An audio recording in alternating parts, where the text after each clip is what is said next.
महत्वाची बातमी, विधानसभेच्या जागांवरून भाजप आणि शिंदे गटामध्ये आता रस्सीखेच सुरू झाल्याचं पाहायला मिळतंय। छत्रपती संभाजीनगरमधील शिंदे गटाच्या जागेवर भाजपनं दावा केलाय। संजय शिरसाट आणि प्रदीप जयस्वाल यांच्या मतदारसंघावर भाजपनं दावा केलाय। भाजपचे शहराध्यक्ष शिरीष बोराळकर यांची संभाजीनगर पश्चिम आणि संभाजीनगर मध्यची जागा भाजपला सोडण्याची मागणी आहे। पश्चिमची जी संजय शिरसाट यांची जागा आहे त्या जागेवरती आणि मध्यची जी प्रदीप जयस्वाल यांची जागा आहे त्या जागेवरती सुद्धा भारतीय जनता पार्टी दावा करते। आपल्यासोबत भारतीय जनता पार्टीचे शहराध्यक्ष शिरीष बोराळकर आहेत। सर, काय सांगाल? नाही, ॲक्च्युली आता लोकसभा झाल्यानंतर आमची जी संघटनात्मक बैठका प्रत्येक विधानसभा वाईज चालू होत्या, पूर्व पश्चिम मध्य, या तिन्ही विधानसभेच्या कार्यकर्त्यांची बैठका आम्ही घेतल्या।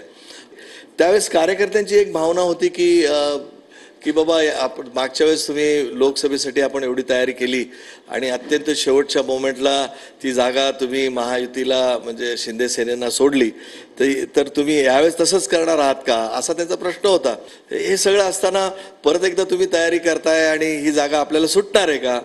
मी म्हणालो ही जागा सुटणार आहे का नाही। त्यांचं म्हणणं असं होतं की बाबा ही जागा आपल्याला सोडून घ्या, इथला आपला उमेदवार निवडून येतो तो चालेल, पण निवडून महायुतीचे आले पाहिजे या दृष्टीने आम्ही त्यांना सांगितलंय। पण कार्यकर्त्यांची एकंदरीत भावना पाहता त्यांचं असं म्हणणं आहे की या जागा सोडून घ्या, लोकसभा सोडली तशी आता ही सोडू नका, ही पण घ्या, अशा प्रकारची त्यांची भावना होती आणि ती भावनेचा आदर आपण केला पाहिजे।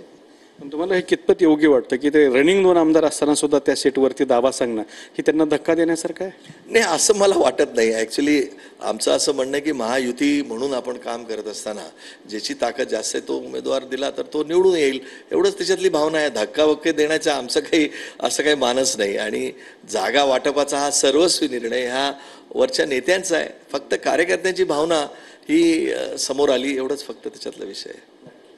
कॅमेरामन अमित अडेसोबत दत्ता कानवटे, TV9 मराठी, छत्रपती संभाजीनगर।